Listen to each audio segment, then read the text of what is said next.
The events chronicled in this narrative took place some 4 years ago. Circumstances have rendered it necessary, in my opinion, that a straightforward account of them should be given to the public. There have been the wildest and most ridiculous rumors suggesting that important evidence was suppressed and other nonsense of that kind. Those misconstructions have appeared more especially in the American press. For obvious reasons, it was desirable that the account should not come from the pen of one of the expedition staff, who might reasonably be supposed to be prejudiced. I therefore suggested to Miss Amy Leathern that she should undertake the task. She is obviously the person to do it. She had a professional character of the highest, she is not biased by having any previous connection with the University of Pittstown expedition to Iraq, and she was an observant and intellectual eyewitness. It was not very easy to persuade Miss Leathern to undertake this task. In fact, persuading her was one of the hardest jobs of my professional career, and even after it was completed she displayed a curious reluctance to let me see the manuscript. I discovered that this was partly due to some critical remarks she had made concerning my daughter Sheila. I soon disposed of that, assuring her that as children criticize their parents freely in print nowadays, parents are only too delighted when their offspring come in for their share of abuse. Her other objection was extreme modesty about her literary style. She hoped I would put the grammar right and all that.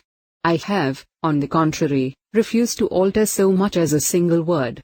Miss Leathern's style, in my opinion, is vigorous, individual and entirely apposite.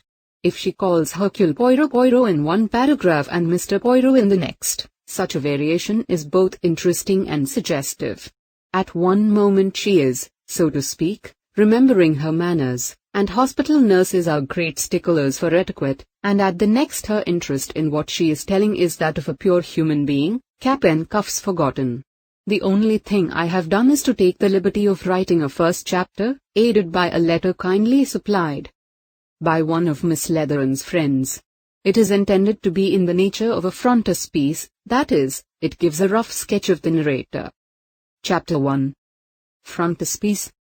In the hall of the Tigris Palace Hotel in Baghdad, a hospital nurse was finishing a letter. Her fountain pen drove briskly over the paper. Well, dear, I think that's really all my news. I must say it's been nice to see a bit of the world, though England for me every time, thank you. The dirt and the mess in Baghdad you wouldn't believe, and not romantic at all like you'd think from the Arabian Nights. Of course, it's pretty just on the river, but the town itself is just awful, and no proper shops at all. Major Kelsey took me through the bazaars, and of course there's no denying they're quaint, but just a lot of rubbish and hammering away at copper pans till they make your head ache, and not what I'd like to use myself unless I was sure about the cleaning. You've got to be so careful of verdigris with copper pans. I'll write and let you know if anything comes of the job that Dr. Riley spoke about. He said this American gentleman was in Baghdad now and might come and see me this afternoon. It's for his wife, she has fancies, so Dr. Riley said. He didn't say any more than that, and of course, dear, one knows what that usually means, but I hope not actually DTS. Of course, Dr. Riley didn't say anything, but he had a look, if you know what I mean. This Dr. Lindner is an archaeologist and is digging up a mound out in the desert somewhere for some American museum. Well, dear, I will close now. I thought what you told me about little Stubbins was simply killing. Whatever did matron say? No more now. Yours ever, Amy Leathern. Enclosing the letter in an envelope, she addressed it to Sister Kershaw, St. Christopher's Hospital, London. As she put the cap on her fountain pen, one of the native boys approached her. A gentleman come to see you. Dr. Lindner. Nurse Leathern turned. She saw a man of middle height with slightly stooping shoulders, a brown beard and gentle, tired eyes. Dr. Lindner saw a woman of 35, of erect, confident bearing. He saw a good-humored face with slightly prominent blue eyes and glossy brown hair. She looked, he thought, just what a hospital nurse for a nervous case ought to look. Cheerful, robust, shrewd and matter-of-fact. Nurse Leathern, he thought, would do. Chapter 2. Introducing Amy Leathern. I don't pretend to be an author or to know anything about writing. I'm doing this simply because Dr. Riley asked me to, and somehow when Dr. Riley asks you to do a thing you don't like to refuse. Oh, but, doctor, I said, I'm not literary at all. Nonsense. He said. Treat it as case notes, if you like. Well, of course, you can look at it that way. Dr. Riley went on. He said that an unvarnished plain account of the Telyarimja business was badly needed. If one of the interested parties writes it, it won't carry conviction. They'll say it's biased one way or another. And of course that was true, too. I was in it all and yet an outsider, so to speak. Why don't you write it yourself, doctor? I asked. I wasn't on the spot, you were. Besides, he added with a sigh, my daughter won't let me. The way he knuckles under to that chit of a girl of his is downright disgraceful. I had half a mind to say so, when I saw that his eyes were twinkling. That was the worst of Dr. Riley. You never knew whether he was joking or not. He always said things in the same slow melancholy way, but half the time there was a twinkle underneath it. Well, I said doubtfully, I suppose I could. Of course you could. Only I don't quite know how to set about it. There's a good precedent for that. Begin at the beginning, go on to the end and then leave off. I don't even know quite where and what the beginning was, I said doubtfully. Believe me, nurse, the difficulty of beginning will be nothing to the difficulty of knowing how to stop. At least that's the way it is with me when I have to make a speech. Someone's got to catch hold of my coattails and pull me down by main force. Oh, you're joking, doctor. It's profoundly serious I am. Now what about it? Another thing was worrying me. After hesitating a moment or two I said, you know, doctor, I'm afraid I might tend to be, well, a little personal sometimes. God bless my soul, woman, the more personal you are the better. This is a story of human beings, not dummies. Be personal, be prejudiced, be catty, be anything you please. Write the thing your own way.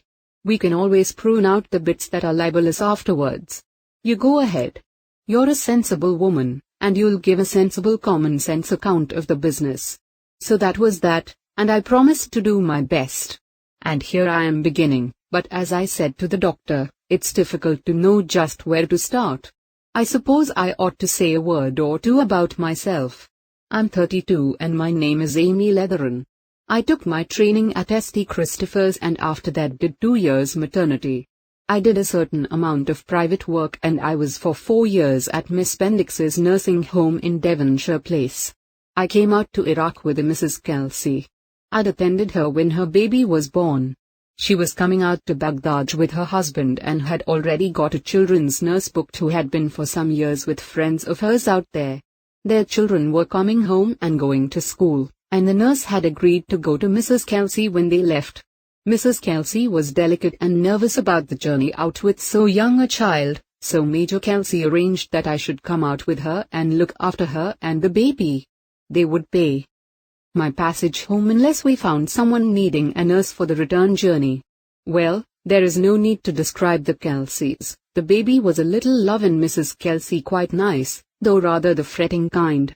I enjoyed the voyage very much. I'd never been a long trip on the sea before. Dr. Riley was on board the boat. He was a black-haired, long-faced man who said all sorts of funny things in a low, sad voice. I think he enjoyed pulling my leg and used to make the most extraordinary statements to see if I would swallow them. He was the civil surgeon at a place called Hassania, a day and a half's journey from Baghdad. I had been about a week in Baghdad when I ran across him and he asked when I was leaving the Kelseys. I said that it was funny his asking that because as a matter of fact the Wrights, the other people I mentioned, were going home earlier than they had meant to and their nurse was free to come straight away. He said that he had heard about the Wrights and that was why he had asked me. As a matter of fact, nurse, I've got a possible job for you. A case? He screwed his face up as though considering. You could hardly call it a case. It's just a lady who has, shall we say, fancies? Oh, I said. One usually knows what that means, drink or drugs. Dr. Riley didn't explain further. He was very discreet. Yes, he said. A Mrs. Ladner. Husband's an American, an American Swede to be exact. He's the head of a large American dig. And he explained how this expedition was excavating the site of a big Assyrian city, something like Nineveh. The expedition house was not actually very far from Hassania, but it was a lonely spot, and Dr. Ldner had been worried for some time about his wife's health. He's not been very explicit about it, but it seems she has these fits of recurring nervous terrors. Is she left alone all day amongst natives? I asked. Oh, no, there's quite a crowd, 7 or 8. I don't fancy she's ever been alone in the house. But there seems to be no doubt that she's worked herself up into a queer state. Ldner has any amount of work on his shoulders, but he's crazy about his wife, and it worries him to know she's in this state. He felt he'd be happier if he knew that some responsible person with expert knowledge was keeping an eye on her. And what does Mrs. Ldner herself think about it? Dr. Riley answered gravely, Mrs. Ldner is a very lovely lady. She's seldom of the same mind about anything 2 days on end. But on the whole she favors the idea. He added, she's an odd woman. A mass of affection and, I should fancy, a champion liar, but Ldner seems honestly to believe that she is scared out of her life by something or other. What did she herself say to you, doctor? Oh, she hasn't consulted me. She doesn't like me anyway, for several reasons. It was Ldner who came to me and propounded this plan. Well, nurse, what do you think of the idea? You'd see something of the country before you go home. They'll be digging for another 2 months. And excavation is quite interesting work. After a moment's hesitation while I turned the matter over in my mind, well, I said, I really think I might try it. Splendid, said Dr. Riley, rising. Ldner's in Baghdad now. I'll tell him to come round and see if he can fix things up with you. Dr. Ldner came to the hotel that afternoon.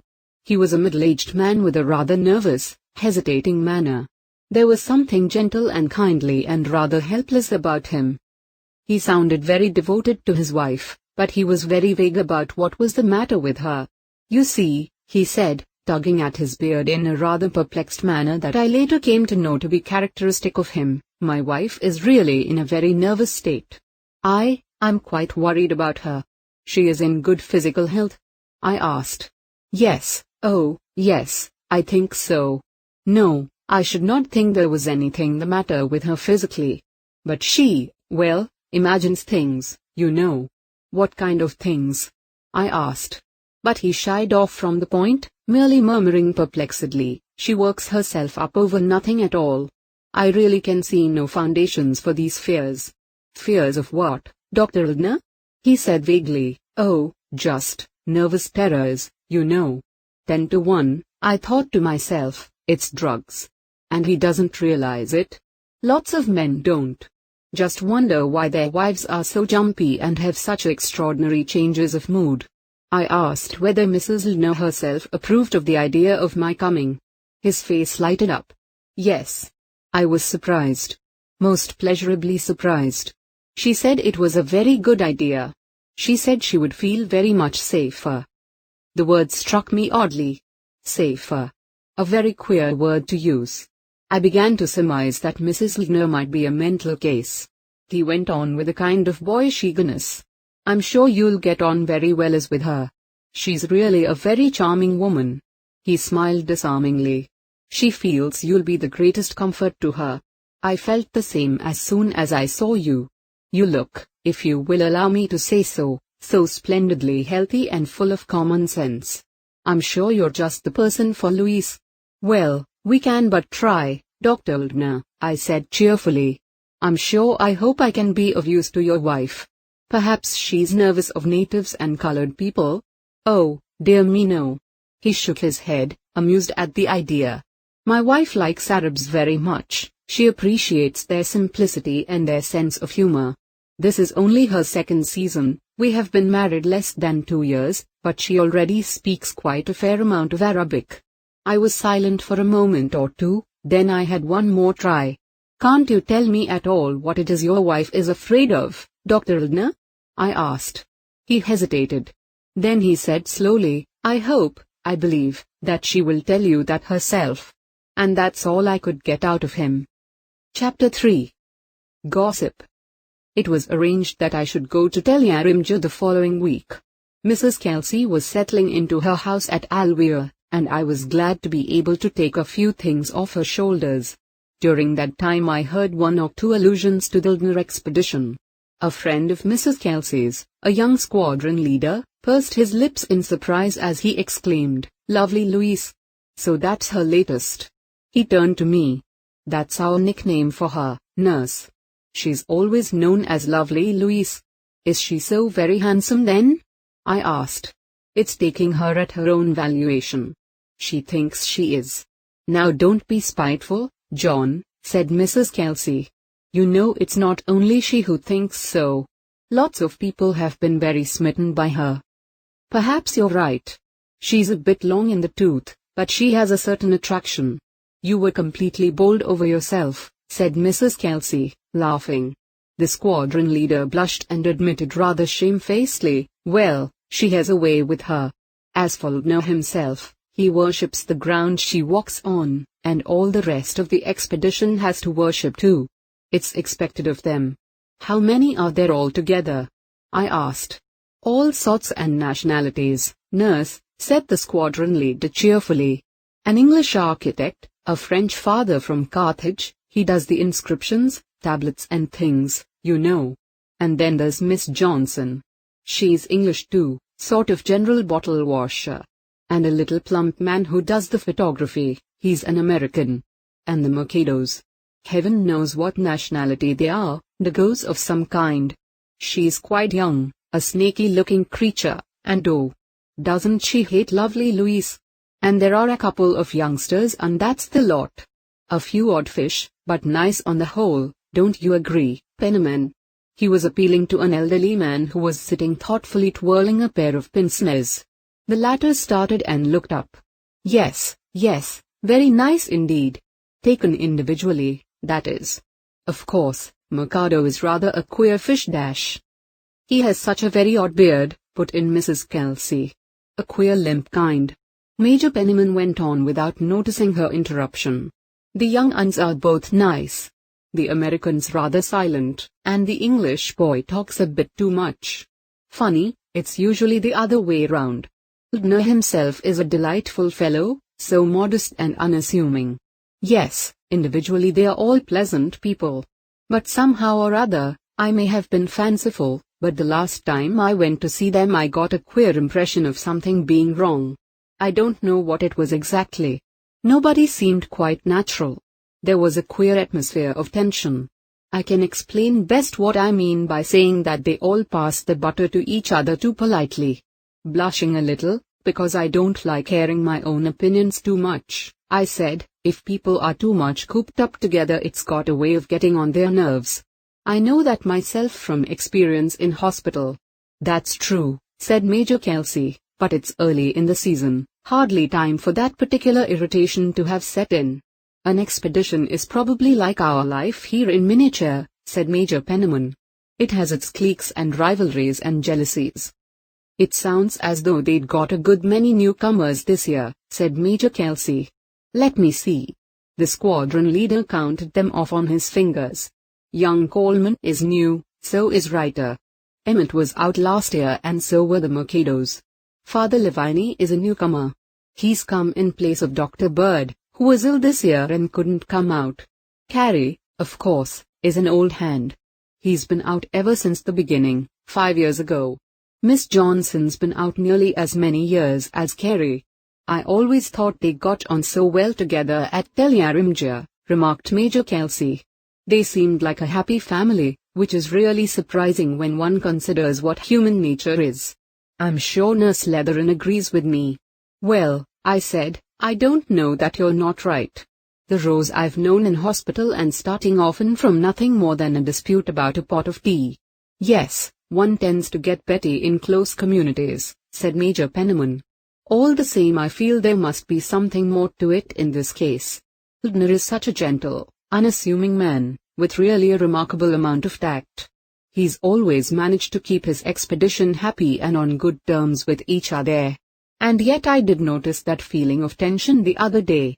Mrs. Kelsey laughed. "And you don't see the explanation? Why, it leaps to the eye. What do you mean? Mrs. Ldner, of course. Oh come, Mary, said her husband, she is a charming woman, not at all the quarrelsome kind. I didn't say she was quarrelsome. She causes quarrels. In what way? And why should she? Why? Why? Because she's bored. She's not an archaeologist, only the wife of one. She's bored, shut away from any excitements, and so she provides her own drama. She amuses herself by setting other people by the ears. Mary, you don't know in the least. You're merely imagining. Of course I'm imagining. But you'll find I'm right. Lovely Louise doesn't look like the Mona Lisa for nothing. She mayn't mean any harm, but she likes to see what will happen. She's devoted to Ldner. Oh, I dare say, I'm not suggesting vulgar intrigues. But she's an illumuse, that woman. Women are so sweet to each other, said Major Kelsey. I know. Cat, cat, cat, that's what you men say. But we're usually right about our own sex. All the same, said Major Penniman thoughtfully, assuming all Mrs. Kelsey's uncharitable surmises to be true, I don't think it would quite account for that curious sense of tension, rather like the feeling there is before a thunderstorm. I had the impression very strongly that the storm might break any minute. Now don't frighten nurse, said Mrs. Kelsey. She's going there in 3 days' time and you'll put her right off. Oh, you won't frighten me, I said, laughing. All the same, I thought a good deal about what had been said. Dr. Ldner's curious use of the word safer occurred to me. Was it his wife's secret fear, unacknowledged or expressed perhaps, that was reacting on the rest of the party? Or was it the actual tension, or perhaps the unknown cause of it, that was reacting on her nerves? I looked up the word illumuse that Mrs. Kelsey had used in a dictionary, but couldn't get any sense out of it. Well, I thought to myself, I must wait and see. Chapter 4. I arrive in Hassania. 3 days later I left Baghdad.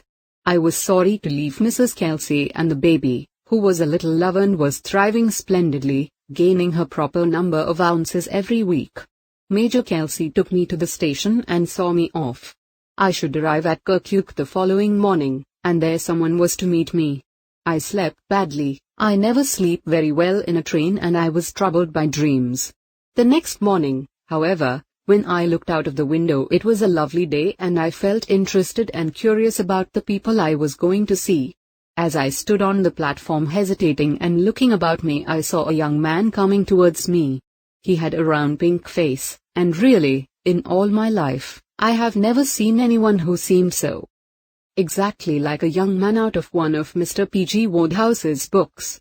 Hello, hello, hello, he said. Are you Nurse Leatheran? Well, I mean you must be, I can see that. Ha ha. My name's Coleman. Dr. Ldner sent me along. How are you feeling? Beastly journey and all that? Don't I know these trains? Well, here we are. Had any breakfast? This your kit? I say, awfully modest, aren't you? Mrs. Ldner has 4 suitcases and a trunk, to say nothing of a hat box and a patent pillow, and this, that and the other. Am I talking too much? Come along to the old bus. There was what I heard called later a station wagon waiting outside. It was a little like a wagonette, a little like a lorry and a little like a car.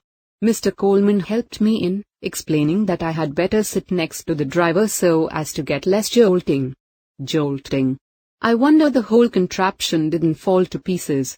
And nothing like a road, just a sort of track all ruts and holes. Glorious East indeed.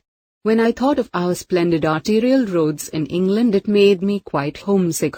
Mr. Coleman leaned forward from his seat behind me and yelled in my ear a good deal. Tracks in pretty good condition, he shouted just after we had been thrown up in our seats till we nearly touched the roof. And apparently he was speaking quite seriously. Very good for you, jogs the liver, he said. You ought to know that, nurse. A stimulated liver won't be much good to me if my head split open, I observed tartly. You should come along here after it's rained. The skids are glorious. Most of the time one's going sideways. To this I did not respond. Presently we had to cross the river, which we did on the craziest ferry boat you can imagine. It was a mercy we ever got across, but everyone seemed to think it was quite usual. It took us about 4 hours to get to Hassania, which, to my surprise, was quite a big place. Very pretty it looked, too, before we got there from the other side of the river, standing up quite white and fairy-like with minarets. It was a bit different, though, when one had crossed the bridge and come right into it. Such a smell and everything ramshackle and tumble down, and mud and mess everywhere. Mr. Coleman took me to Dr. Riley's house, where, he said, the doctor was expecting me to lunch. Dr. Riley was just as nice as ever, and his house was nice too, with a bathroom and everything spick and span. I had a nice bath, and by the time I got back into my uniform and came down I was feeling fine. Lunch was just ready and we went in, the doctor apologizing for his daughter, who he said was always late. We'd just had a very good dish of eggs in sauce when she came in and Dr. Riley said, "Nurse, this is my daughter Sheila." She shook hands, hoped I'd had a good journey, tossed off her hat, gave a cool nod to Mr. Coleman and sat down. "Well, Bill," she said. "How's everything?" He began to talk to her about some party or other that was to come off at the club, and I took stock of her. I can't say I took to her much. A thought too cool for my liking. An offhand sort of girl, though good-looking. Black hair and blue eyes, a pale sort of face and the usual lipsticked mouth. She'd a cool, sarcastic way of talking that rather annoyed me. I had a probationer like her under me once, a girl who worked well, I'll admit, but whose manner always riled me. It looked to me rather as though Mr. Coleman was gone on her. He stammered a bit, and his conversation became slightly more idiotic than it was before, if that was possible. He reminded me of a large stupid dog wagging its tail and trying to please. After lunch Dr. Riley went off to the hospital, and Mr. Coleman had some things to get in the town, and Miss Riley asked me whether I'd like to see round the town a bit or whether I'd rather stop in the house. Mr. Coleman, she said, would be back to fetch me in about an hour. "Is there anything to see?" I asked. "There are some picturesque corners," said Miss Riley. "But I don't know that you'd care for them. They're extremely dirty." The way she said it rather nettled me. I've never been able to see that picturesqueness excuses dirt. In the end she took me to the club, which was pleasant enough, overlooking the river, and there were English papers and magazines there. When we got back to the house Mr. Coleman wasn't there yet, so we sat down and talked a bit. It wasn't easy somehow. She asked me if I'd met Mrs. Lindner yet. "No," I said. "Only her husband." "Oh," she said. "I wonder what you'll think of her?" I didn't say anything to that. And she went on, "I like Dr. Lindner very much. Everybody likes him. That's as good as saying, I thought, that you don't like his wife." I still didn't say anything and presently she asked abruptly, "What's the matter with her? Did Dr. Lindner tell you?" I wasn't going to start gossiping about a patient before I got there even, so I said evasively, "I understand she's a bit run down and wants looking after." She laughed, a nasty sort of laugh, hard and abrupt. "Good God," she said. "Aren't 9 people looking after her already enough?" "I suppose they've all got their work to do," I said. "Work to do? Of course they've got work to do. But Louise comes first, she sees to that all right." "No," I said to myself. "You don't like her. All the same," went on Miss Riley, "I don't see what she wants with a professional hospital nurse. I should have thought amateur assistance was more in her line, not someone who'll jam a thermometer in her mouth, and count her pulse and bring everything down to hard facts." Well, I must admit it, I was curious. "You think there's nothing the matter with her?" I asked. "Of course there's nothing the matter with her. The woman's as strong as an ox. Dear Louise hasn't slept. She's got black circles under her eyes. Yes, put there with a blue pencil. Anything to get attention, to have everybody hovering round her, making a fuss of her. There was something in that, of course. I had. 36. Murder in Mesopotamia. What nurse hasn't come across many cases of hypochondriacs whose delight it is to keep a whole household dance in attendance? And if a doctor or a nurse were to say to them, "There's nothing on earth the matter with you," well, to begin with they wouldn't believe it, and their indignation would be as genuine as indignation can be. Of course it was quite possible that Mrs. Lindner might be a case of this kind. The husband, naturally, would be the first to be deceived. Husbands, I've found, are a credulous lot where illness is concerned. But all the same, it didn't quite square with what I'd heard. It didn't, for instance, fit in with that word safer. Funny how that word had got kind of stuck in my mind. Reflecting on it, I asked, is Mrs. Lindner a nervous woman? Is she nervous, for instance, of living out far from anywhere? What is there to be nervous of? Good heavens, there are 10 of them. And they've got guards too, because of the antiquities. Oh, no, she's not nervous, at least she seemed struck by some thought and stopped, going on slowly after a minute or two. It's odd you're saying that. Why? 37. P. Q. Flight Lieutenant Jervis and I rode over the other day. It was in the morning. Most of them were up on the dig. She was sitting writing a letter and I suppose she didn't hear us coming. The boy who brings you in wasn't about for once, and we came straight up onto the veranda. Apparently she saw Flight Lieutenant Jervis's shadow thrown on the wall, and she fairly screamed. Apologized, of course. Said she thought it was a strange man. A bit odd, that. I mean, even if it was a strange man, why get the wind up? I nodded thoughtfully. Miss Riley was silent, then burst out suddenly, I don't know what's the matter with them this year. They've all got the jumps. Johnson goes about so glum she can't open her mouth. David never speaks if he can help it. Bill, of course, never stops, and somehow his chatter seems to make the others worse. Carrie goes about looking as though something would snap any minute. And they all watch each other as though, oh, I don't know, but it's queer. It was odd, I thought, that two such dissimilar people as Miss Riley and Major Penniman should have been struck in the same manner. Just then Mr. Coleman came bustling in. Bustling was just the word for it. If his tongue had hung out and he had suddenly produced a tale to wag, you wouldn't have been surprised. 38. Murder in Mesopotamia. Hello, he said. Absolutely the world's best shopper, that's me. Have you shown Nurse all the beauties of the town? She wasn't impressed, said Miss Riley dryly. I don't blame her, said Mr. Coleman heartily. Of all the one-horse tumble-down places. Not a lover of the picturesque or the antique, are you, Bill? I can't think why you are an archaeologist. Don't blame me for that. Blame my guardian. He's a learned bird, fellow of his college, browses among books in bedroom slippers, that kind of man. Bit of a shock for him to have a ward like me. I think it's frightfully stupid of you to be forced into a profession you don't care for, said the girl sharply. Not forced, Sheila, old girl, not forced. The old man asked if I had any special profession in mind, and I said I hadn't, and so he wangled a season out here for me. But haven't you any idea really what you'd like to do? You must have. Of course I have. My idea would be to give work a miss altogether. What I'd like to do is to have plenty of money and go in for motor racing. You're absurd, said Miss Riley. She sounded quite angry. 39. P. Q. Oh, I realize that it's quite out of the question, said Mr. Coleman cheerfully.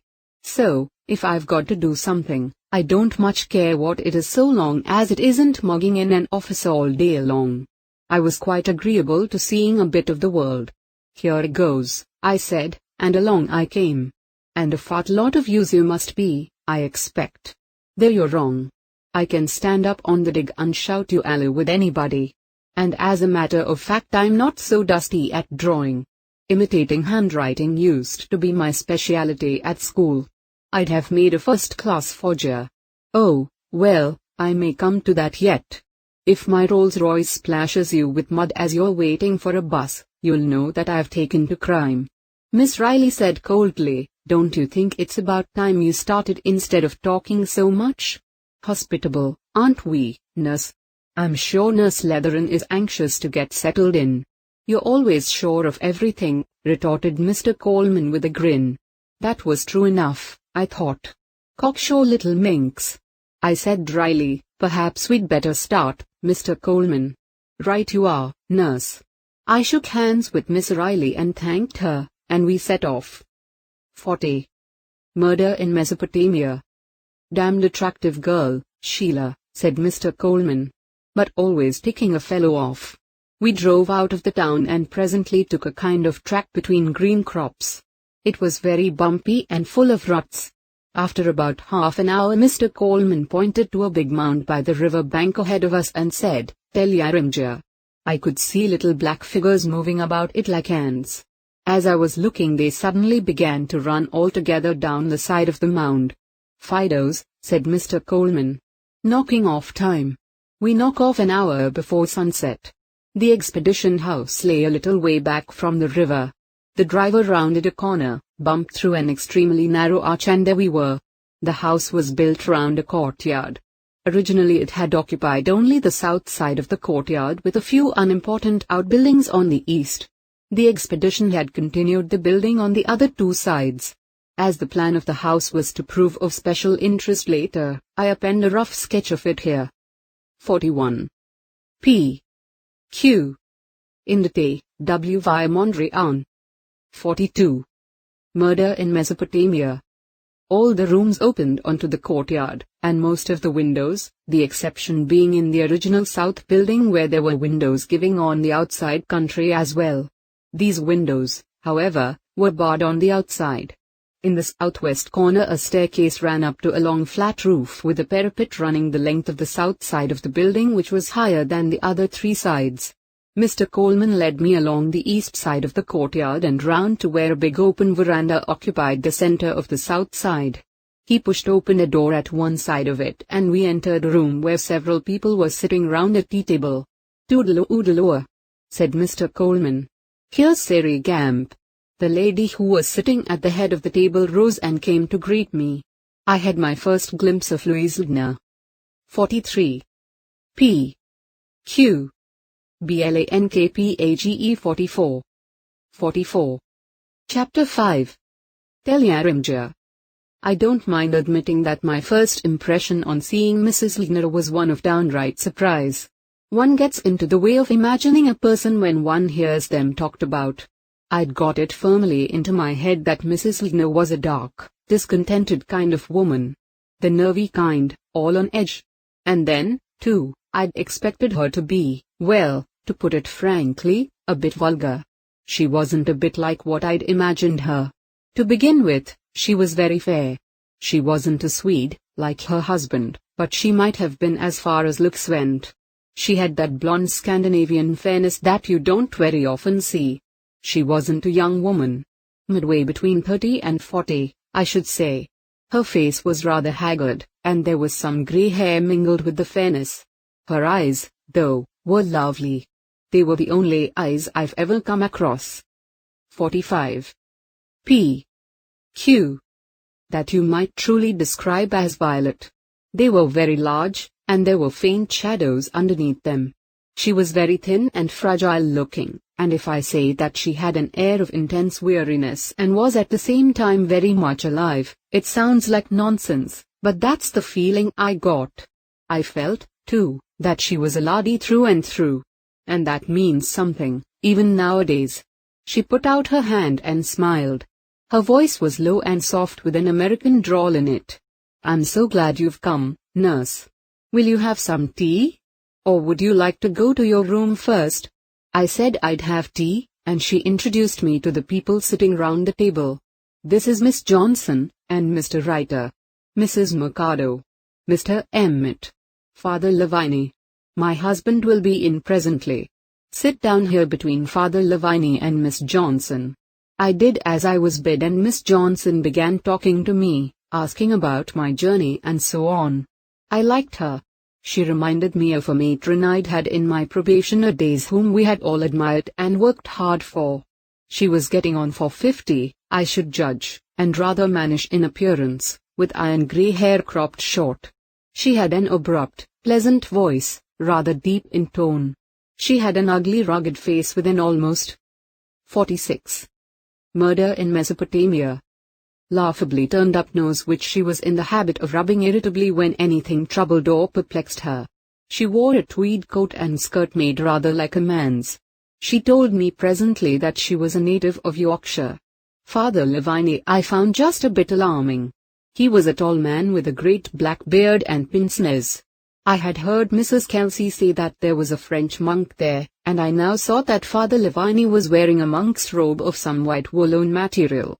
It surprised me rather, because I always understood that monks went into monasteries and didn't come out again.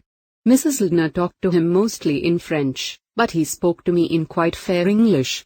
I noticed that he had shrewd, observant eyes which darted about from face to face. Opposite me were the other three. Mr. Reiter was a stout, fair young man with glasses.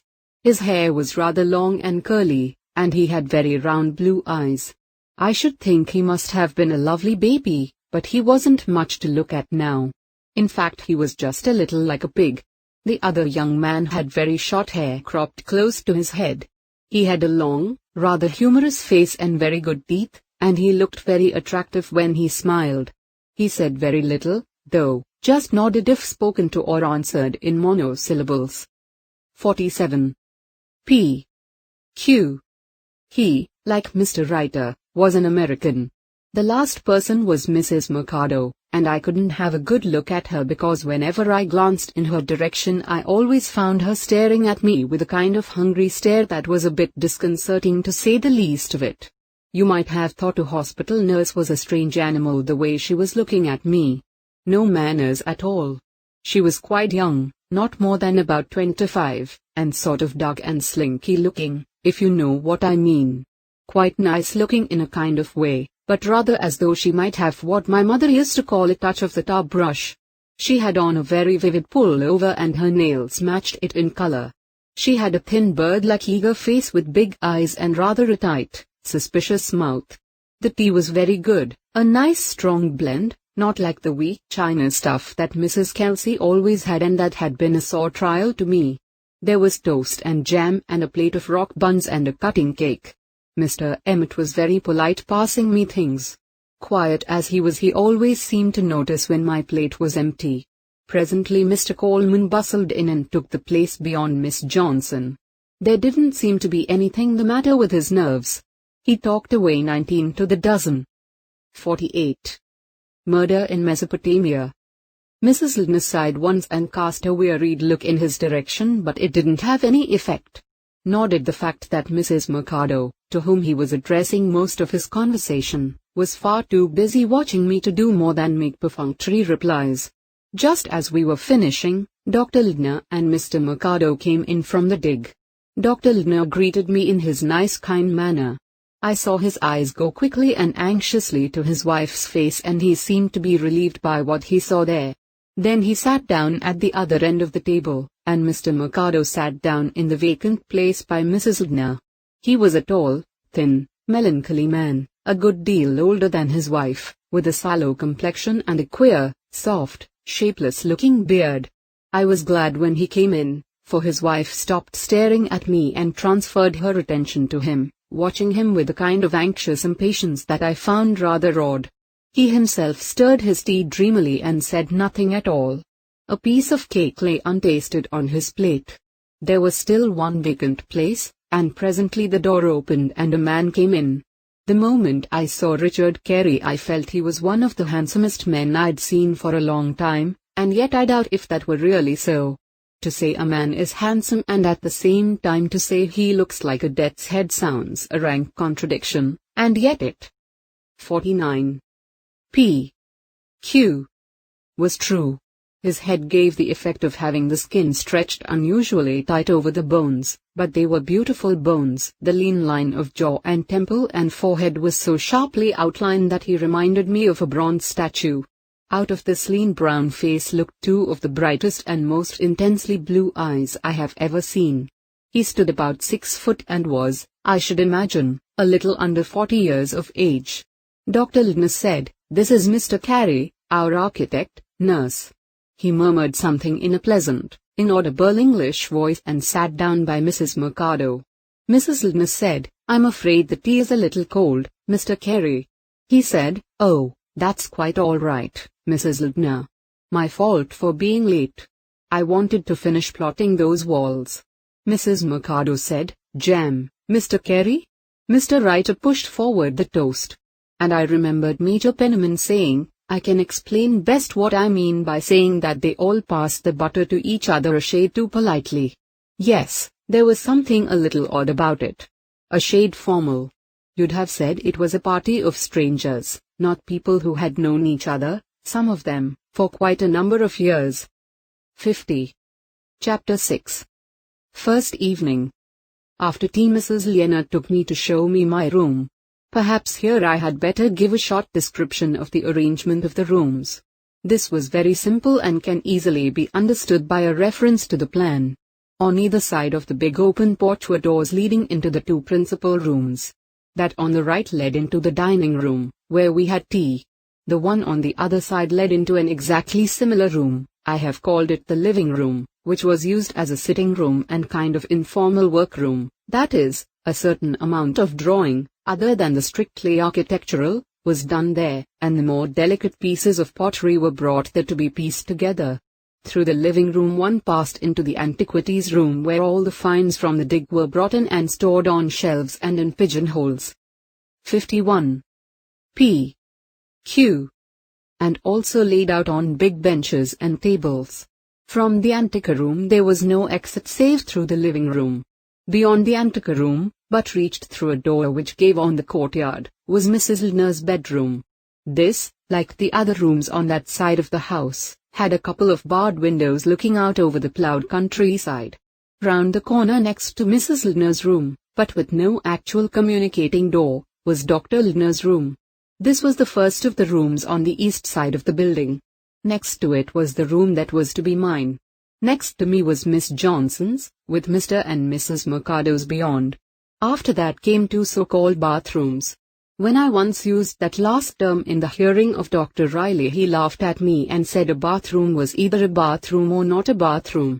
All the same, when you've got used to taps and proper plumbing, it seems strange to call a couple of mudrooms with a tin hip bath in each of them, and muddy water brought in kerosene tins, bathrooms. All this side of the building had been added by Dr. Lina to the original Arab house. The bedrooms were all the same, each with a window and a door giving on to the courtyard. Along the north side were the drawing office, the laboratory and the photographic rooms.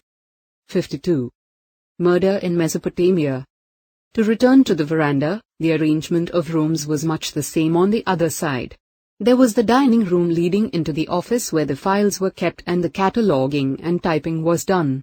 Corresponding to Mrs. Lina's room was that of Father Lavini, who was given the largest bedroom. He used it also for the decoding, or whatever you call it, of tablets. In the southwest corner was the staircase running up to the roof.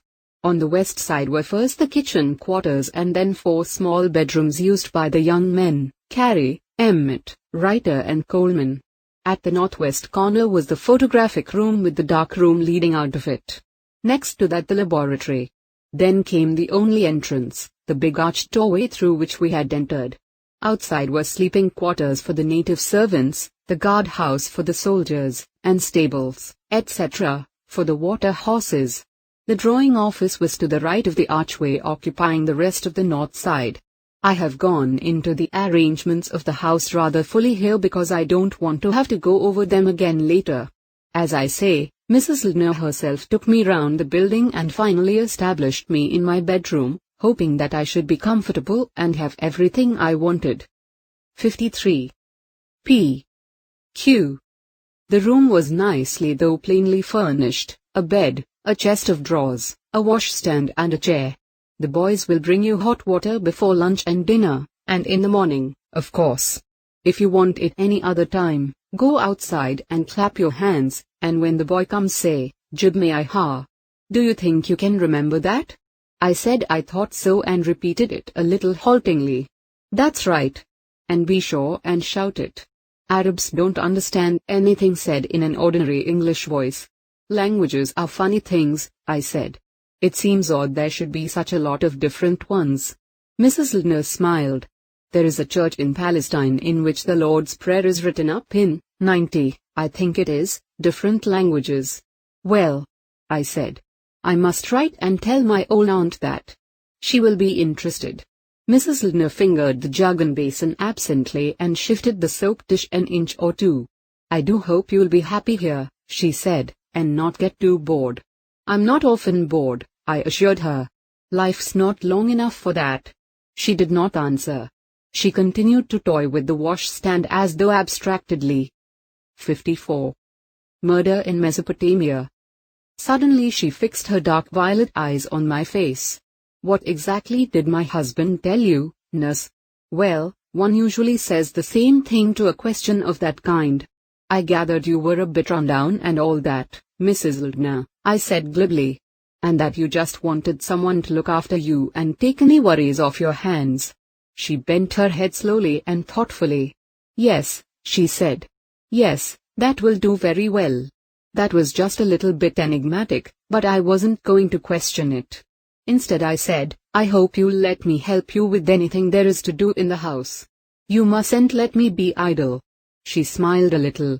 Thank you, nurse. Then she sat down on the bed and, rather to my surprise, began to cross-question me rather closely. I say rather to my surprise because, from the moment I set eyes on her, I felt sure that Mrs. Ldna was a lady. And a lady, in my experience, very seldom displays curiosity about one's private affairs. But Mrs. Ldna seemed anxious to know everything there was to know about me. Where I'd trained and how long ago. What had brought me out to the East.